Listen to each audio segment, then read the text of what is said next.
What's up, guys? Welcome back to Faith Fueled. Today I want to talk about Nayib Bukele and what he's done for El Salvador. This story is crazy.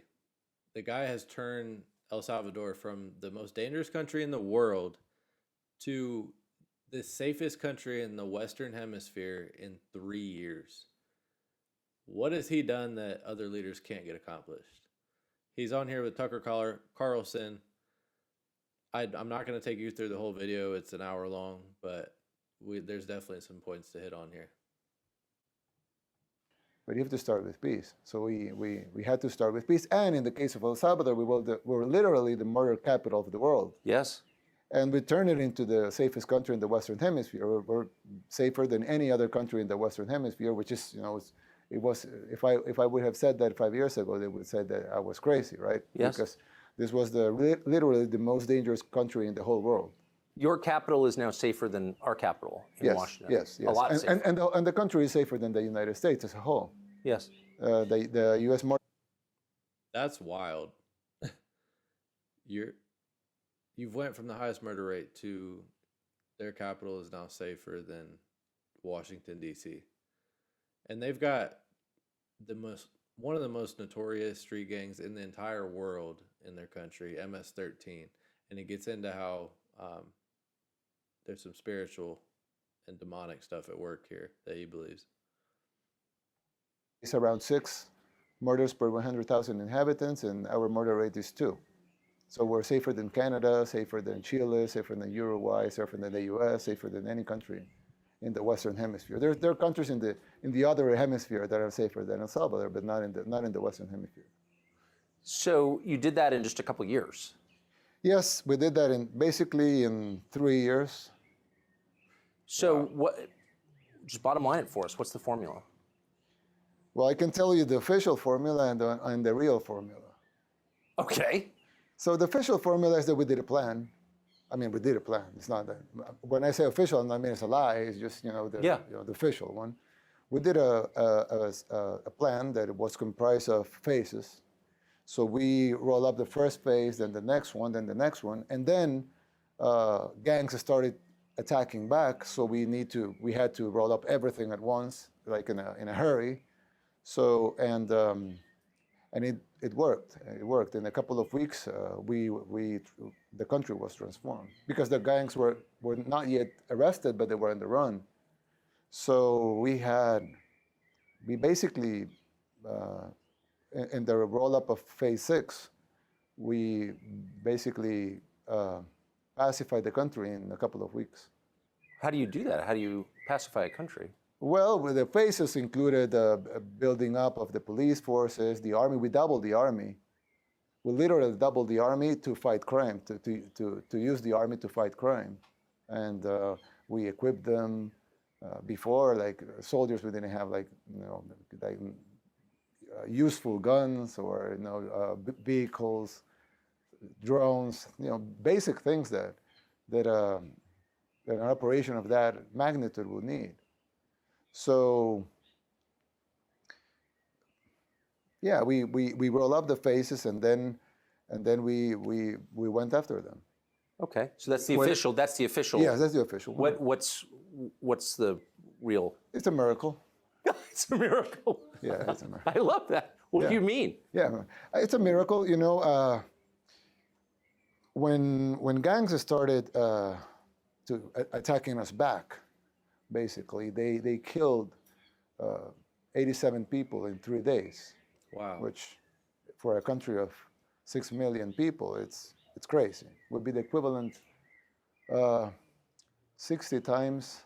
Would be the equivalent of having 5,000 deaths in 3 days. 5,000 murders in the U.S. in 3 days. Wow. Yeah. So we were in a meeting, and when it started, not when it ended, but when it started, we were in a meeting at my office, 3 a.m., 4 a.m., just watching, what was happening and trying to figure out what to do, because the problem with the gangs is that they don't only attack their objectives. When they want to create terror, they can attack anyone. So they can actually kill their grandma. Yes. And it's your victim. Yes. Because they don't care about their grandma. You care about their grandma, so it's your victim. It's like if they kill their grandma, you have one death, and they have, they achieved the terror that they want to create. So they can kill anybody. A woman walking by, a guy working in the street, a taxi driver. They can kill anybody. And if the state goes after them, the state has no intention of killing or harming anybody, but the gang members. So you have 70,000 objectives, which were the 70,000 gang members, but they have 6 million possible targets. So it was almost an impossible task. It's a guerrilla war, really. Yes, but it was an impossible task because you have to go after them. They were intertwined with the population. They were everywhere, and they were killing randomly. So how do you stop them? So we really tried to figure out what to do, and I basically said, well, we're looking into an impossible mission here. So we pray. That's awesome. I can't think of any other world leader that publicly would announce his faith and would be willing to pray to God and put God first in this type of situation. And I've actually seen, I guess Bukele gets a lot of flack in the world, and people try to come after him for what he's done in El Salvador, talk bad about him.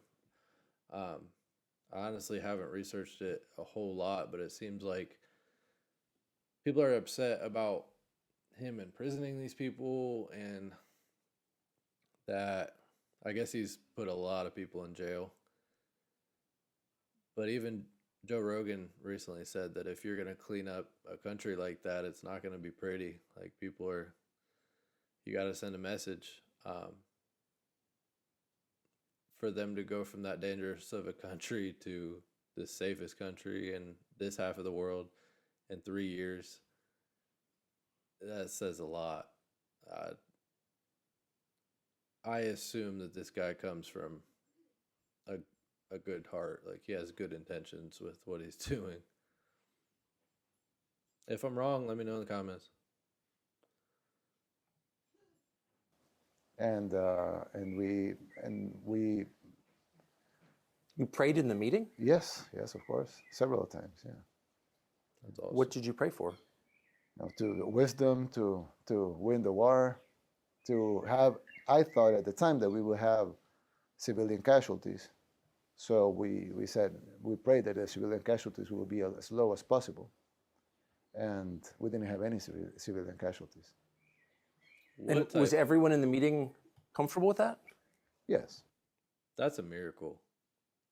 If you're going up against 70,000 gang members that don't care about innocent people and have, it's a horrible that they lost 87, I assume, soldiers, police force. That's horrible. But to have nobody that was actually in the fight die, that's amazing.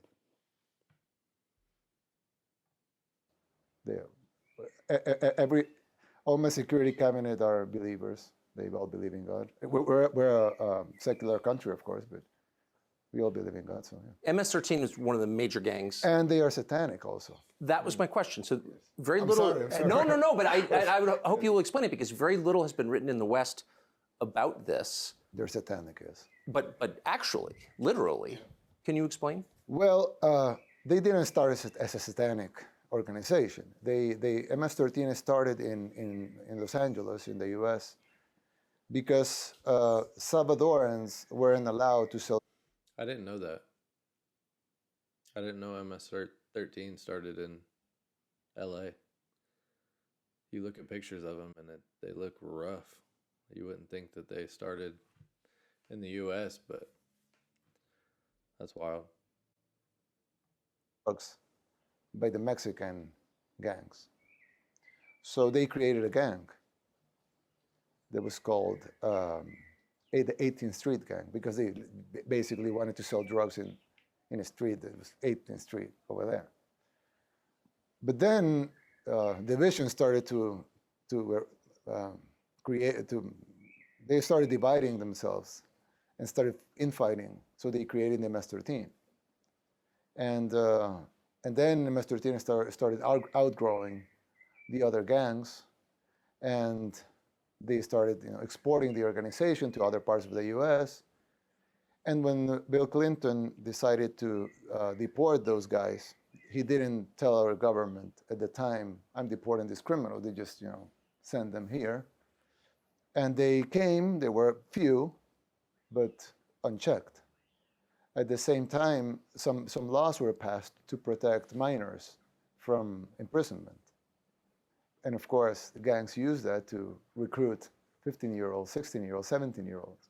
So at the beginning it was, some youth causing harm, assaulting, trying to control their territory, selling drugs, things that are bad, but probably not critical. But they grew, and they started controlling territories. A few years later, they were actually a huge international criminal organization that they have bases in Italy, Guatemala, Honduras, El Salvador, the U.S. Basically, a lot of major cities in the U.S. will have strongholds of. Right outside Washington, D.C. Yes, of course. And you have in Long Island and yes. In L.A. It's a huge criminal international organization. So they grew and they started, killing more people just to get territory or to fight against rival gangs or to, collect debts or, money or whatever. But as the organization grew, they became satanic. They started doing satanic rituals. I don't know exactly when that started, but it was well documented. Yes.